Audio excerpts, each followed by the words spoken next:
Depois, quando eu falo pra vocês que MC Pipoquinha, Luísa Sonsa e essas músicas de acasalamento influenciam uma geração inteira, falam que eu sou velho, rabugento, chato. E pra quem fala isso, tá certo mesmo que eu sou. Mas agora, menina de 13 anos engravidando numa brincadeira chamada roleta russa, onde ela senta nos coleguinhas e senta nesse sentido que você pensou, tem gente que chega e fala assim: ah, deixa ela, a vida é dela, deixa ela.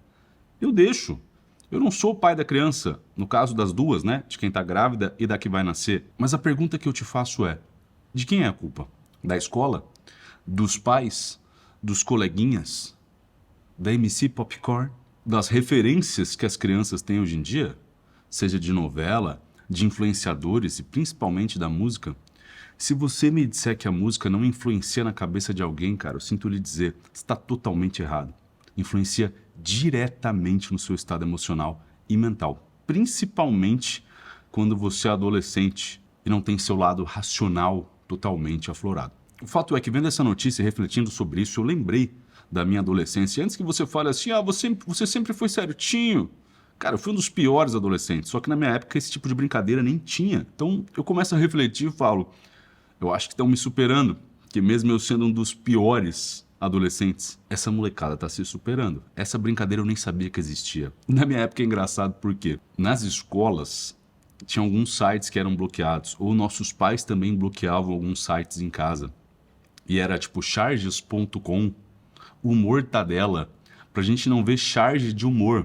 Olha a diferença de como era o controle da criança antigamente. Alguns canais eram bloqueados na TV. Alguns sites de humor, de charges, de desenhinhos, eram bloqueados pelos pais ou pelos professores. Hoje, qual controle você tem sobre a criança? Com acesso à internet a qualquer coisa, a qualquer momento. E eles sabem desbloquear qualquer coisa, passar por cima de qualquer bloqueio. Eles conseguem fazer qualquer trabalho de escola com IA. Qualquer coisa. Como controlar isso? É praticamente impossível. Ao mesmo tempo que as crianças têm acesso, que a gente fazia trabalho com a Barça, ia na biblioteca, pedia um livro quando alguém devolvesse para fazer um trabalho de escola. Eles conseguem aprender muito mais rápido, mas será que estão usando isso de maneira correta? Hoje a gente tem acesso a qualquer informação. Você quer estudar com qualquer professor do mundo, você consegue ter acesso a ele. Seja pagando ou gratuitamente na internet, mas você consegue ter acesso à informação. E pela primeira vez na história, nós temos o acesso democrático à informação. Se você tem acesso à internet, você tem a mesma capacidade de aprender e pesquisar que eu tenho, que o Joãozinho tem, que a Mariazinha tem. Mas e aí? Ao contraponto de que essa é a geração mais burra, com QI mais baixo da história. A gente sempre teve uma curva evolutiva no QI das crianças que nasciam, né? Sempre vinham melhores, mais inteligentes que os pais, pelo menos quando a gente fala de QI. Pela primeira vez na história, essa é a geração que está nascendo com QI menor. E onde isso vai parar?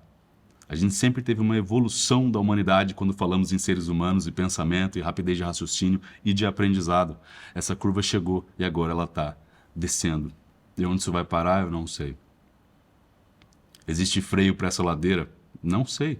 Mas a gente está retrocedendo e eu acho que voltando para o instinto mais animal do que racional. Isso é perigosíssimo. O cérebro humano é baseado em estímulos. Esse livro aqui fala bastante sobre a questão da dopamina. Nação Dopamina. Inclusive eu já fiz um resumo sobre ele no Clube do Conhecimento, onde eu faço resumo de livros. E eu vi que até eu, que sou um cara há muito tempo, dinossauro velho de guerra na internet, eu estava viciado em alguns estímulos, principalmente cibernéticos.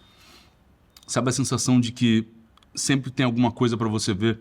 Eu abria loucamente todos os dispositivos, seja e-mail, WhatsApp, Instagram, a todo momento, sem perceber, parecendo que eu tenho que ter controle sobre tudo o que está acontecendo virtualmente na minha vida. E às vezes eu não conseguia parar para resolver uma coisa no mundo físico.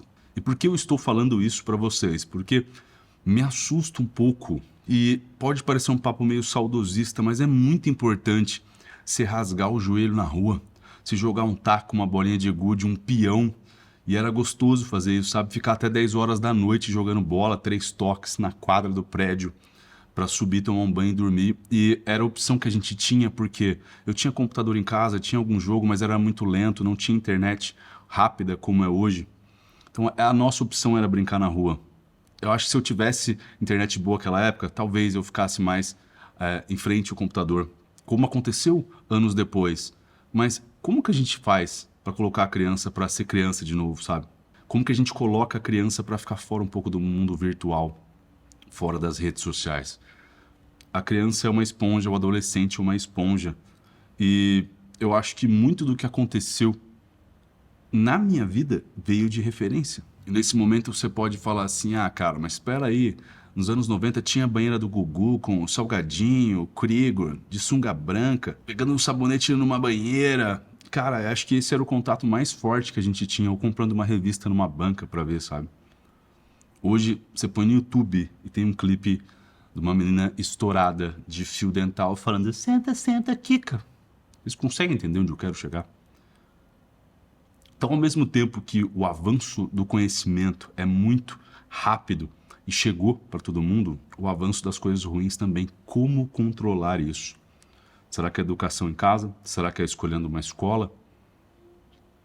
Como controlar isso?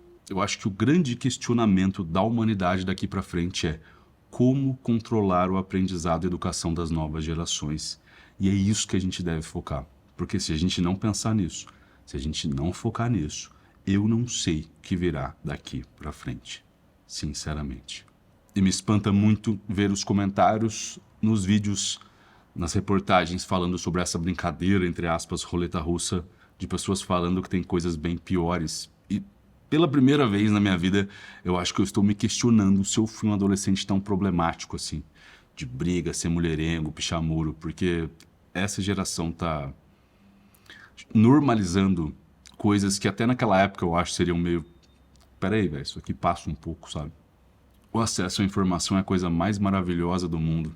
A gente poder se conectar, aprender, disseminar conhecimento em real time, em tempo real, para o mundo inteiro. E aí a molecada fica ouvindo. Senta, Kika, vem, e roleta russa e chilix netos. Eu tenho o sonho de ser pai, vocês sabem disso, mas eu tenho muito medo. Eu não sei se eu conseguiria ensinar, mesmo sendo um cara cético para algumas coisas. Não tem como ter controle hoje em dia. Me diga você que é pai, mãe, aqui nos comentários. Deve ser uma preocupação muito grande para quem é pai e mãe. Tem criança pequena ou adolescente. Deve ser muito difícil. Eu não sei dizer. Queria ver com vocês como é isso. Como eu disse para vocês, esse livro e outros livros, outros resumos, vocês encontram dentro do Clube do Conhecimento. Link vai estar aqui na descrição do vídeo. Sábado tem live sobre um livro massa que eu tô lendo essa semana, nessa saga de ler um livro por semana. Pensem nisso, do velho rabugento, com muito amor para vocês. Mas essa é só minha opinião.